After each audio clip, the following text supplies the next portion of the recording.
Good evening, everybody, and hope everybody's doing well and enjoying the crisper, cooler autumn air here we've had recently.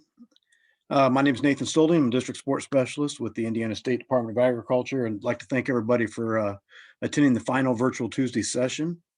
Thanks to all of those who've already joined a few of those. If you've missed any of them or would like to go back and watch any of them, the recorded sessions are available both on the ISWCD website as well as Conservation Link. So please feel free to take advantage of those recordings, go back and watch them at your leisure or whatever suits you. If you have questions tonight, Amy and I will be monitoring the chat box, and the speakers have both asked that we interrupt them, I guess, and ask those questions right away. So we'll try to keep an eye on that chat box and get the questions to them as we see them come to us. Finally, I'll ask you to please mute your lines. It looks like most of you already are, but just kind of keep that in mind, keep the lines muted. And with that, I'm going to turn it over to tonight's speakers. We have two speakers joining us. Trevor Laureys with the Indiana State Department of Agriculture. He is the director of the Division of Soil Conservation. And Eric Shideler is in Vermillion County. He is the conservation director there. And we appreciate you gentlemen joining us. And with that, I'll hand it over to you. Pleasure is all mine, Nathan. Give me a nod if you can see the slideshow. All right. So I appreciate the introduction. We're going to talk about turning data into action. And one thing I did want to mention off the bat was this was actually a little more challenging than I expected. Part of that is a lot of information, at least from the Indiana State Department of Agriculture side, is kind of state-centric, at least the things that we have. You know, we look at a lot of things in statewide trends, watershed level, Huck 8. So when I started digging around and trying to find things that were really useful to districts, I wished that I had a little more information. So I just want to say at the beginning, if you have unique ways that you've used information or data in your respective districts, I think it'd be really powerful to share with each other. But I do have a few examples, and I'll kind of take this and start with at least Indiana Conservation Partnership data, kind of where it comes from, some of the nuances, some examples of existing deliverables we have, and then a couple examples of turning data into action, or even just some unique projects that districts have done that have been shared with me. If any of you were at the District Employees Association session and caught my session, you're going to catch me right away. I think I see Jessica Rayburn. I think she might have been there. You'll catch me right away. I am recycling a lot of slides, so don't knock me too hard. So I always like to start the spiel with this slide, and this is our data flow. If you want to read the whole thing, Indiana Conservation Partnership Annual Workload Accountability Data Flow. Those lime green boxes at the top it says ISDA, NRCS, IDEM, and DNR. What's not explicitly listed is SWCDs, but the truth is every one of these boxes has district assistants, district leads. You guys apply for CWI, you run CWI, you apply for layer grants, you hire watershed coordinators, and you dang sure work on NRCS Farm Bill data. We take all this information. If you imagine you have a couple different tables, and some of the columns in each table match, and you need to find all those common areas and stick them together. That's kind of the step for data consolidation. And we try to make our spring and fall Transtec data jive, and all the financial information we have on our ICP reports jive, and we try to get all into one big data set, and we create a bunch of different deliverables that hopefully are useful. So typically when we talk about turning data into action on our end, the action is typically advocate or educate. So some of the things I start with, that's really going to be the main action, but we have some examples of some other things as well. I throw this in here because for those of you, and if by chance I inspire somebody, which I have my doubts, to seek some unique data projects or try to go find answers or find an action, this is kind of our guideline on how we treat information. So anything that comes out of the Farm Bill data set, which is the majority of things that you find in our deliverables, not to say that what you all do or what comes through IDEM or DNR or us doesn't make up a good chunk. we still follow this section 1619. So we just have to respect really landowner anonymity. I will note this one. Any photographic map or geospatial data that when combined with other maps can be used to identify a landowner. Now I always think it's a little bit funny because what malicious thing could happen from sharing that there's cover crops on this field? I mean, it's a positive thing, but I don't think most people are going to be able to take that and actually figure that out, but we still have to be really careful. Maybe some of you could, since you know your county so well. And I have this big, ugly, like we call the molecule here, but it is important. We have division of soil conservation in the middle, and this is just kind of our relationship with so many partners. And I put this up here because it's complicated. A lot like the information that we put forth. There's a lot of nuance, there's limitations. And no, that doesn't mean that we think we're the center of the universe there. That's just was the easiest way to lay this thing out for us. But when I talk about these deliverables, you may have seen our conservation partnership accomplishments, maybe your ICP report, maybe some of these watershed level, load reductions. Those are all limited to data that comes from kind of the 8 agencies in the partnership. So we don't have information that you might, maybe from specific projects you work on with a non-traditional partner. Those are instantly things that I think that you guys should brag more about. And anything that we put out is a subset of all the practices we get. So we have a ton of cover crops that are cost share assisted, and we might put out a deliverable related to cost share assisted cover crops, but we wouldn't have practices like nutrient management plans or anything that we can't run through our Region 5 load reduction model. So I made this joke at IDA, but same kind of thing. No model, no MAPI. It's kind of true, and I know it's tough. Again, the other side of the picture is places that you all might be able to fill in gaps, at least for now. As we continue to move and collect more information, we are looking to find ways to grab some things like non-semi-bound nitrogen or dissolved reactive phosphorus through our science assessments, or maybe through GIS enrichment, as well as kind of bolstering our data set out. So now that I got all that out of the way, I will jump into some of the existing deliverables we have, and we can talk about maybe some imaginative ways to use them. I did have to plug this data hub that we just recently put up. Leah Harmon put this together. I know that people have come to us before and said, okay, I have a county commissioner coming and I want some things to show him. And then we say, okay, well, go to https, isda.in.gov// and it's complicated. We tell you to expand this menu, click here, go to this map and do a download. This should streamline that, make all this stuff a little more accessible. I can't see you guys, but I wish I could tell you to raise your hands if you've seen these. But these have kind of replaced our ICP reports. Easy action items here is advocate, educate. But it might be looking at this and wondering, okay, well, what's changed? Or how can we fill in the data gaps? What can I create to complement this if I'm to approach the public? Or maybe you have a use case with a very specific group you might be working with. People typically kind of get a chuckle out of the whole train car trucks thing, but I've seen them in other presentations now. Those are always really easy, I think, to digest.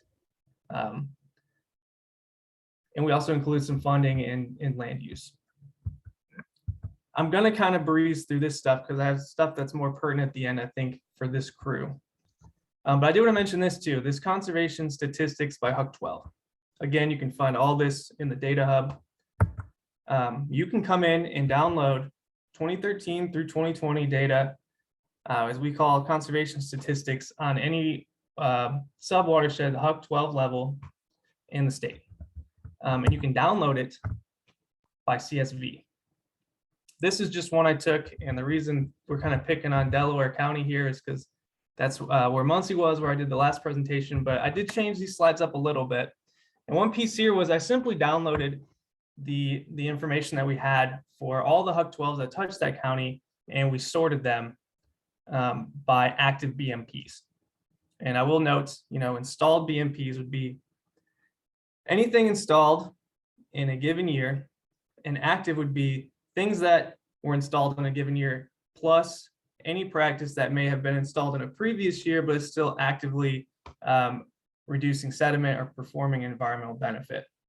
So a simple ranking of active BMPs tells me, well, at least in this time frame we've laid out, we have quite a few here at the bottom, highlighted in yellow, that don't have a lot of action in them. So action item there, this might be a place that we aim for a 319 grant in one of these HUC-12s, or somewhere that we might go hold a workshop and really help us. I won't say the word target, but it would suggest to us some places where we might go and try to promote some adoption. I threw these in here. I think a lot of people have seen these.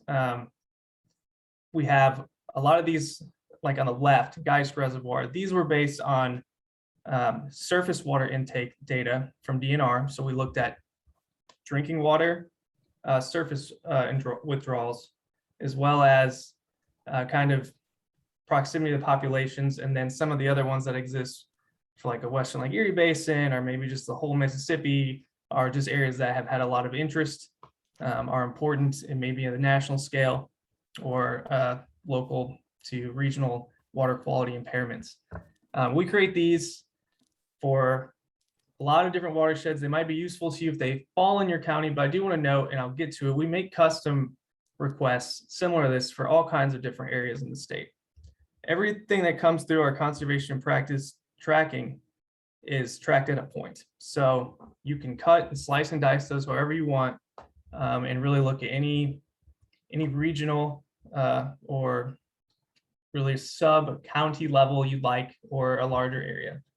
And on the right, we have your congressional districts. These are the federal, but we've done these for local, smaller districts, something that you might take if you're having a meeting, and educational events where legislators might be there. You could request these ahead of time, or just take ones that they be fitting into. Again, main action item, education, advocation. Someone's got to let me know if I'm doing poorly on time, because I want to make sure I give Eric plenty. Conservation Transtec.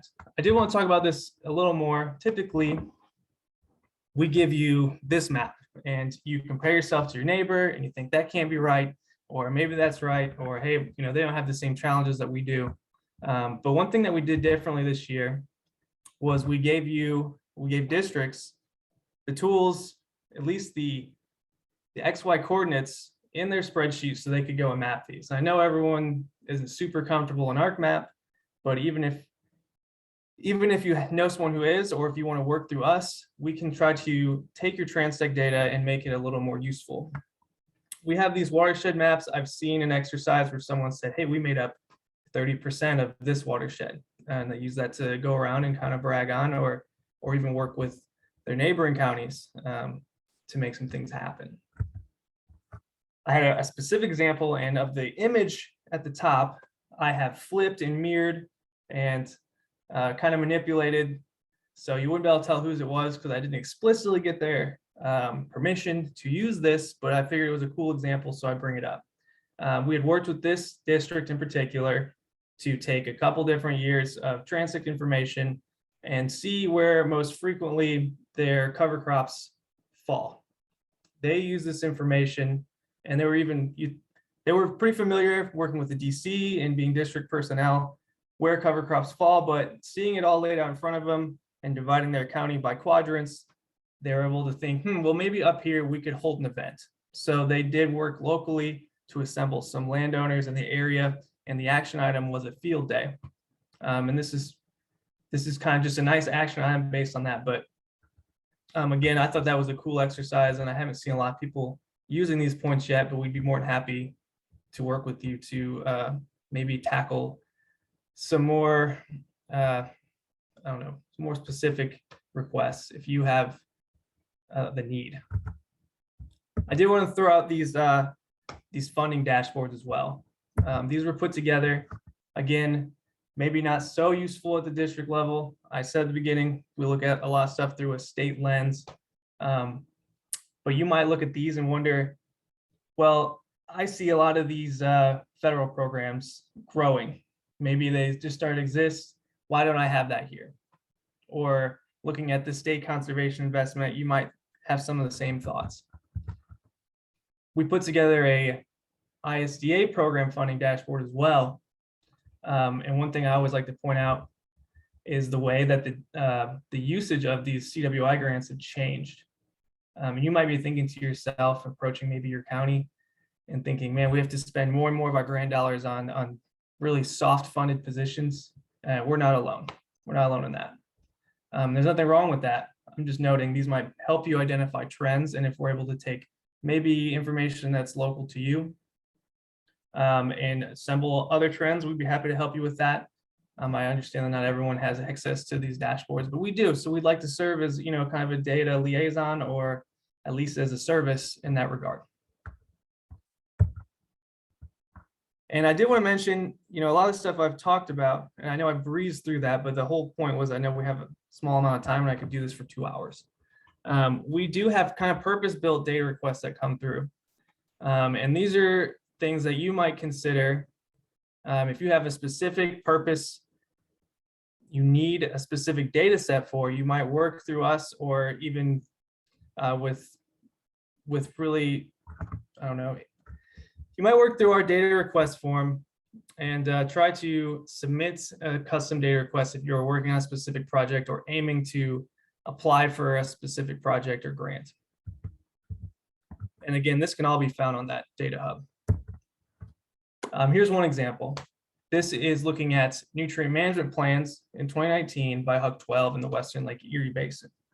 Again, this was purpose-built. Nutrient management plans are one of those things that don't come across in the deliverables that I had showed you previously. Those are all based on our conservation project tracking. And a lot of the information, those is the same. It's here's how many practices there were that were Region 5 modeled. Here's how many practices there have been that are still reducing sediment. And here's the load reductions.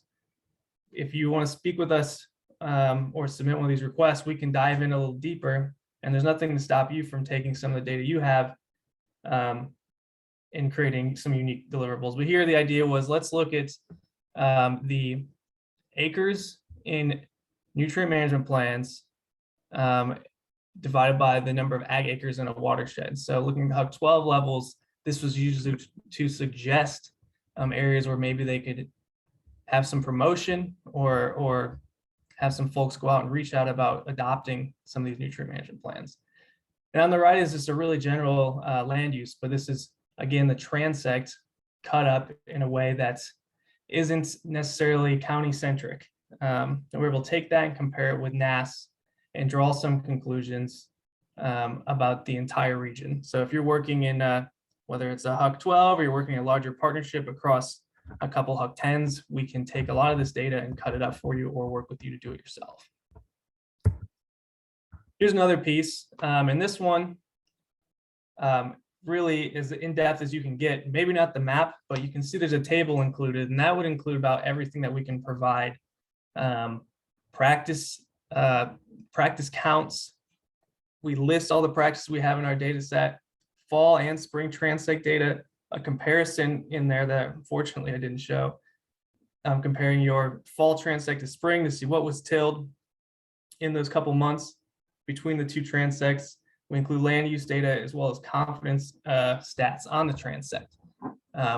I've also provided, what we've provided in the past, some similar data sets to this Big Pine, where it was looking at a bunch of sub-watersheds, and the idea was going after getting a gauge station installed, identifying areas where maybe conservation was lacking or there was a high amount of adoption and trying to pair up all the conservation in a watershed with water quality benefits.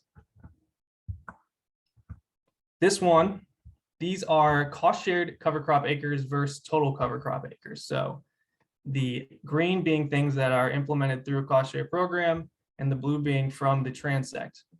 This whole thing started off with one district reaching out wanting this question answered.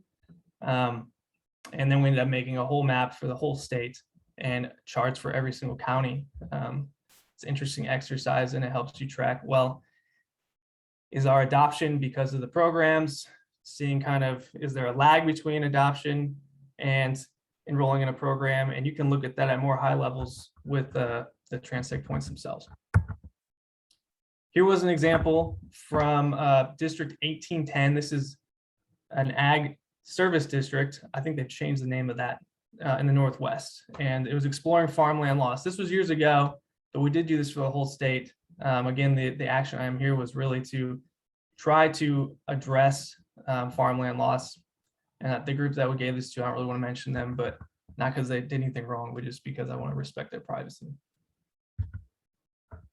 I know a lot of districts have business plans. Here's a setback map we had made based off their county ordinances. Again, action items really, again, education. And on the right, this is an old one. We've done this several times since, to take that county level conservation data and do what's called a heat map. The actual tool is called kernel density, but this way we can show the public where the most conservation is happening without putting somebody's personal information up on a map and accidentally exposing where they live or where they operate. So that's a bunch of stuff that ISDA has done. I'm going to make this an ISDA show. Here was a unique example of turning some data into action and really kind of building a purpose-built transect for one specific purpose. And this is Tippecanoe County. And I did ask Angie Miller if I could use this. They drew up a transect specifically aimed at tracking invasives. I have these two side by side. I didn't overlay them once again because I didn't want to show what streets they're on or anything else. Not that, again, it's just the whole thing. We have to just be careful. But they ran this route. It gives them an idea. Again, this image has been flipped and turned all over. Give them an idea of, at least from the road, where they can see invasives.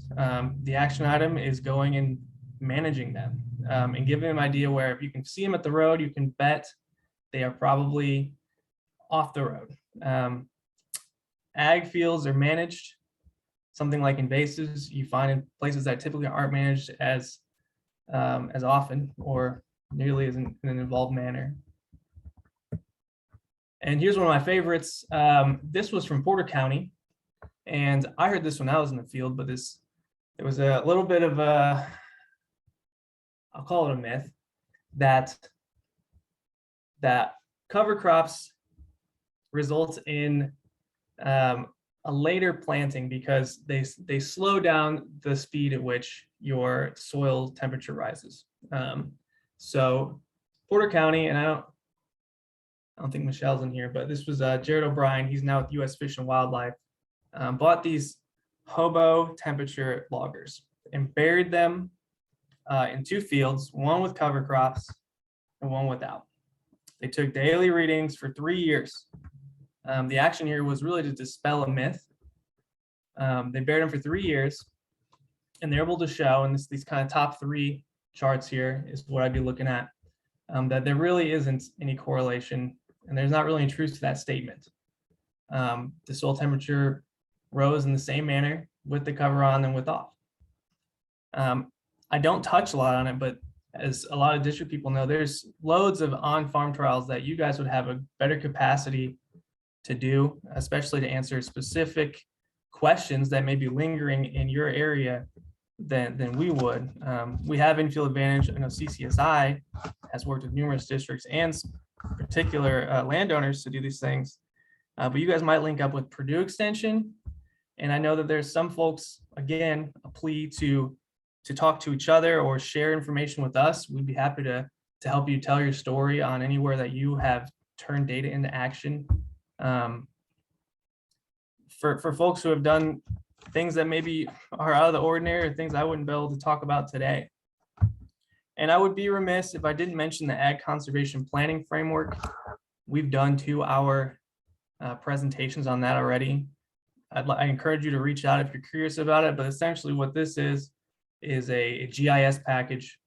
There's a bunch of different data points that feed into it, but it creates conservation suggestions. So If folks wanted to find all the places in their county that this model would suggest is good for a waterway based on slope, based on a soil type and distance to stream and all these different factors, you could sit there with your bid sheet and tally up how much it would cost to make all that happen. Of course, it's never going to be as accurate as boots on the ground, but it's a good place to start. So Eric has joined me, and he's been great to work with, by the way. I'm going to pass it over to him, and he has a more specific example for you all. Eric, I'm going to mute myself. All right, thanks, Trevor. Appreciate that. And we're going to do a little screen switching here.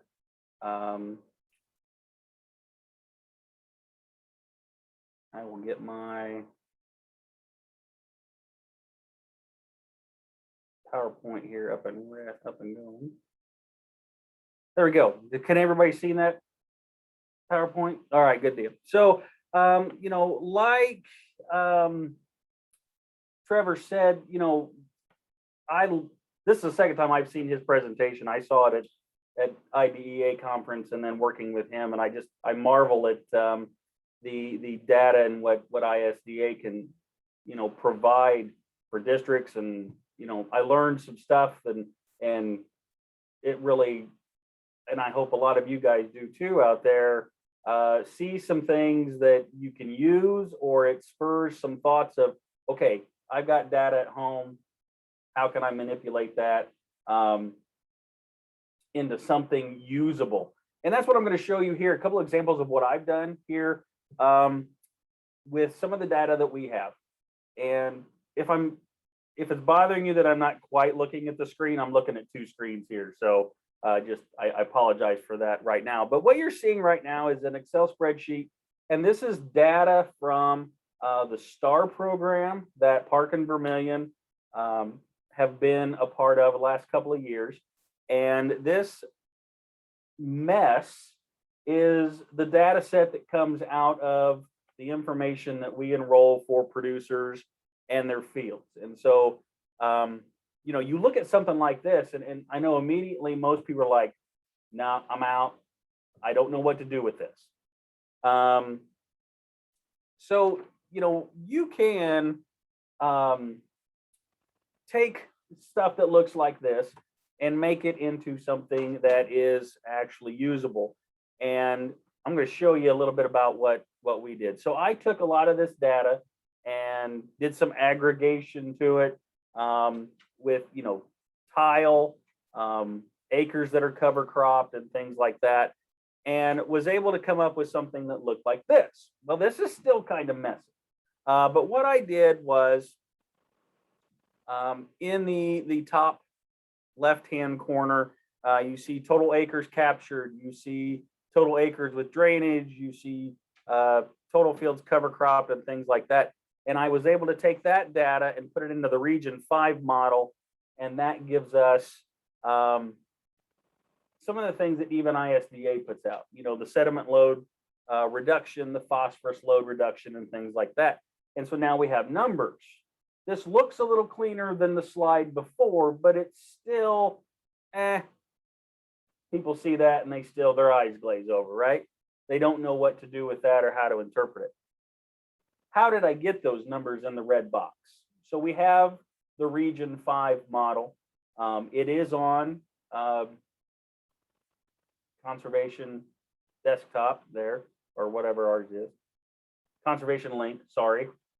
And it's another spreadsheet that looks like this, and it is customizable per county. So you would go up and you would select your county up there in the drop-down box.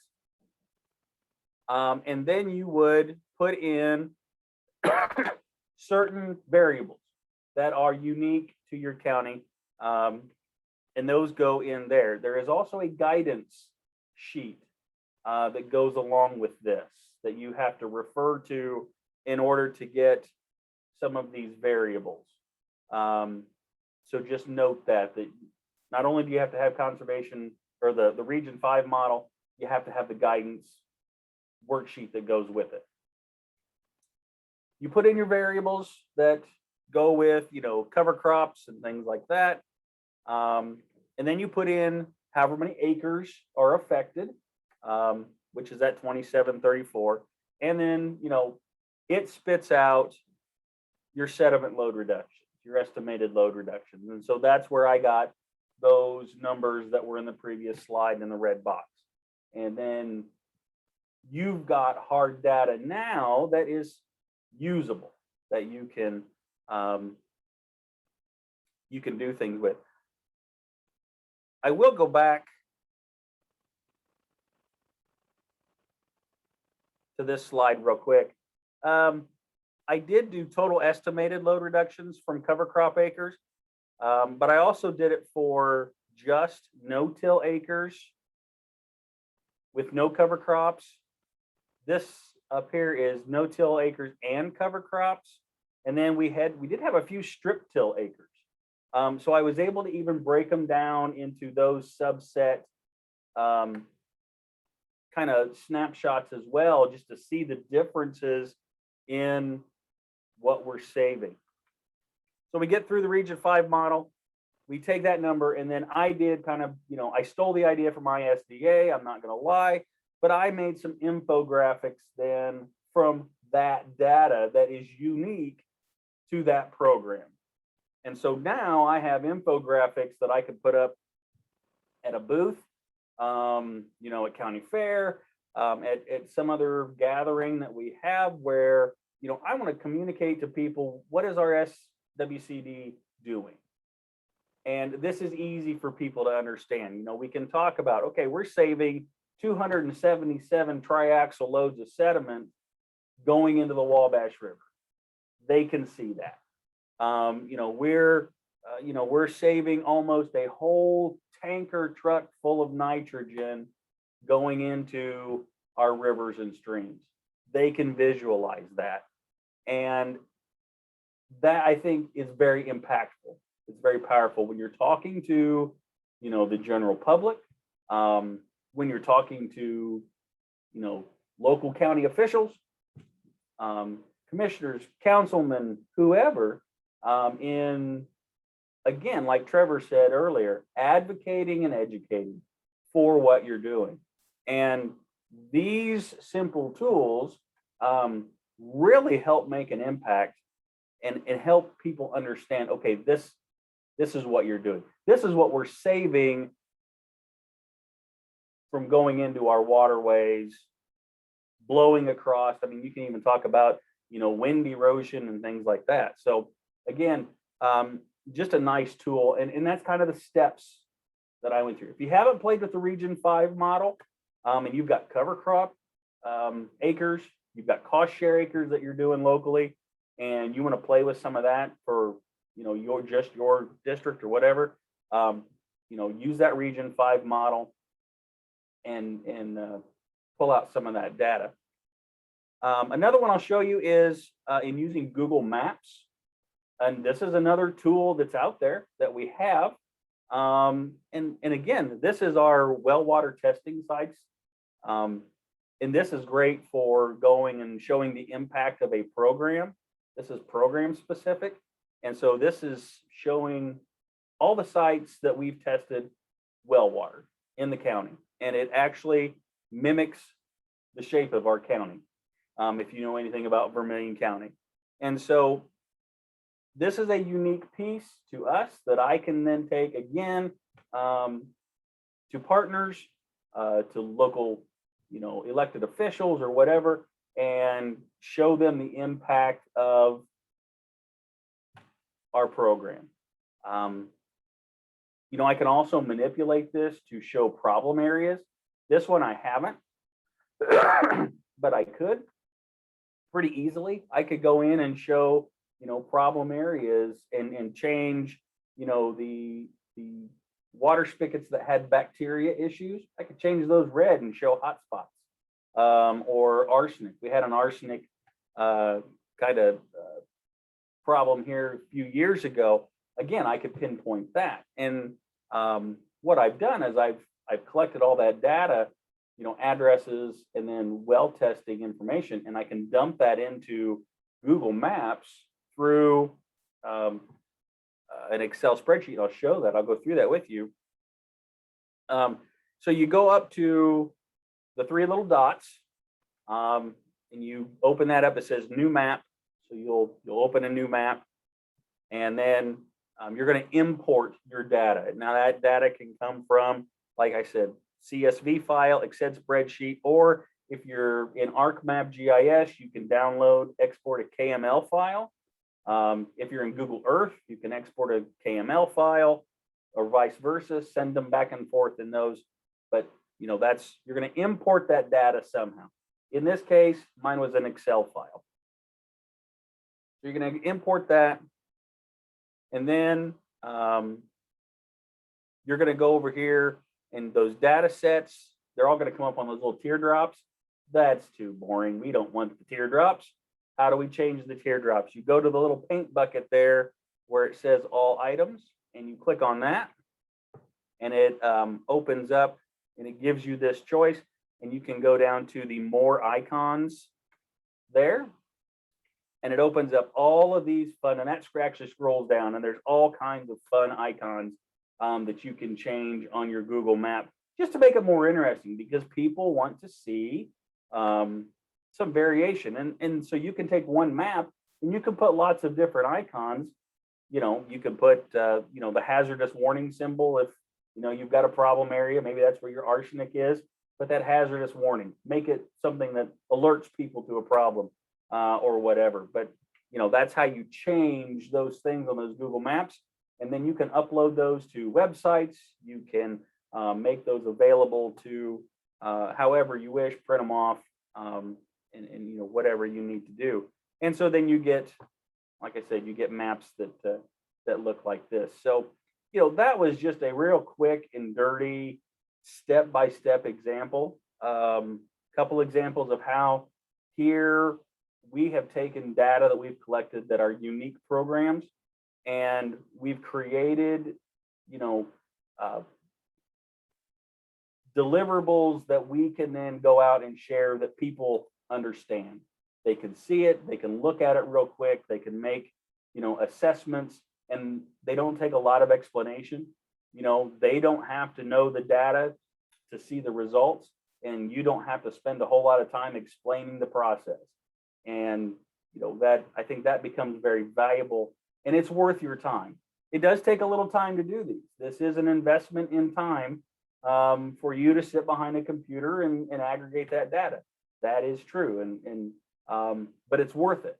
It is very worthwhile to have those things, and it just makes our story more impactful when we go to tell it, and we have these visuals that show how big our program is. You know, I can go to a commissioner and say, yeah, we tested, you know, almost, you know, we tested wells in almost every part of the county. They may or may not believe me. I can show them this map, and bam, there it is. And I mean, it's that big hole kind of in the middle of that map. That's the Vermillion Rise. That's 7,000 acres that is off limits to everybody. So yes, there's no water testing going on in there, and you can see that because we've tested all the way around it. So, you know, that's the quick and dirty on doing it yourself. You know, so you've got some options. If you like that kind of stuff and you want to play with it, by all means, you know, make that impactful. If you're not quite as savvy with that kind of stuff, utilize the resources that ISDA has. If you have any questions that you think of afterwards, you can get a hold of either Trevor or I. Here's our contact information. You know, I know enough to be dangerous. I'll tell you that much. And but if I don't know the answer, I'm like I've told lots of people, I'll help you find the answer if I don't know it off the top of my head. And I'm sure Trevor's been a data guy for a long time, so he's got a little more expertise in that than I do. But you know, we'll open it up for questions at this point in time. Would you say, Trevor? Yeah, and well done, Eric, and well said. Actually, I was watching you. I thought of an interesting use for Region 5 I heard recently, and this was really as as the commodity markets change, I won't get all into that, but we had some landowners request specifically load reductions for just their operation. They're able to go and show, hey, we're being environmentally conscious, sustainable, and they share that with their neighbor. Another piece has been carbon. I kind of glazed over carbon. I've been searching and seeking out tools or ways that would be easier for districts to be able to quantify carbon. And maybe that's something we'd be able to put together, but even if it's just for cover crops, it's going to continue to be part of the conversation. And Amy, I do have a list that I was curious if you might be able to share out maybe in the same place that you shared this webinar. And there's a bunch of browser-based tools, and Eric really hit, like, putting Google Maps on there is huge. It's accessible by everyone. Not everyone has Pro, Arc Pro or Arc Map. And not everyone has really the know-how, and it's not like something you can just pick up and get too easy. But Google Maps is pretty intuitive. It's not easy. Like Eric said, it takes a little bit of investment, but being able to use these tools goes a long way.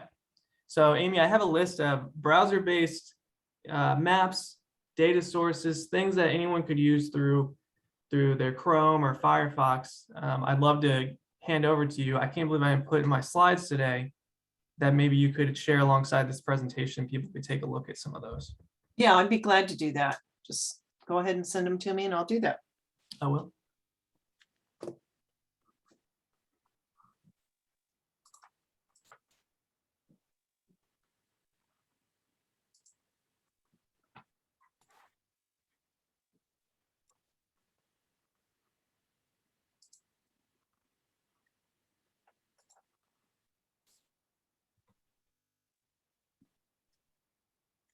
And if anyone has any questions for Trevor or Eric, feel free to unmute yourself if you'd like to ask them.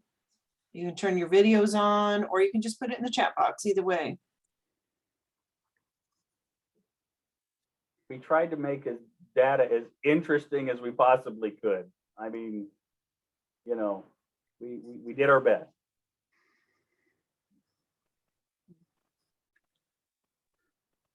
Thank you to both of you guys for joining us tonight.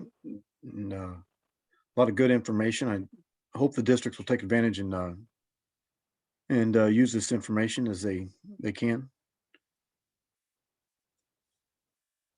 I had looks like, what sort of turnaround time do you need for custom data request?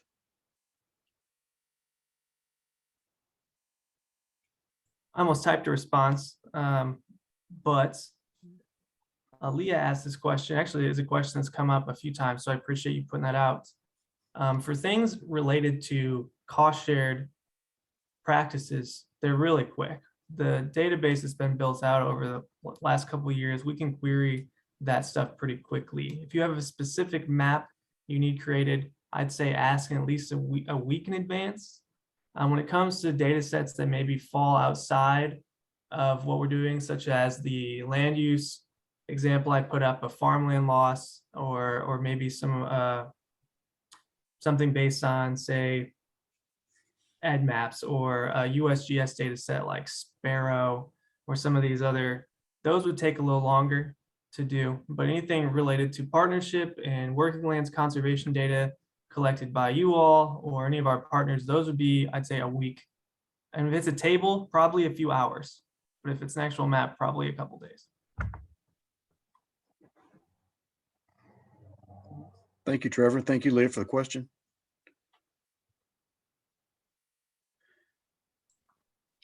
And then I will be posting this up on the IASWCD webpage that is entitled for districts. And I will also put the resources that Trevor talked about alongside the recording link. So all that'll be there together for you guys to have. And then Nathan said earlier, they're also posting this recording and the other recordings for VirTuesdays that we've been doing up on Conservation Link. So you can find it there as well. It doesn't look like we have any other questions. Anyone want to add anything else? I just encourage you districts. I know you spend a lot of time entering things in the conservation project tracking, and we're gathering this data. Let's remember to use it. So help us help us help you, I guess, take advantage of it. And thanks again to Eric and Trevor for joining us this evening. Nathan, if I can piggyback on what you said, and I alluded to this earlier, I believe there are numerous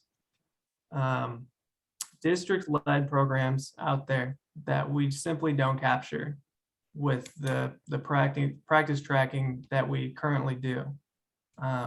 It's your business. We're not asking for it, but we'd love to help you take that information, turn it into deliverables, even if it's just, hey, help me do this in Excel, or if you can map this for me, we'd love to help you do that. That's a big piece that whenever we look at our ICP accomplishments, I always feel like we're missing a chunk of the change there. And so I would encourage you to reach out. That's all.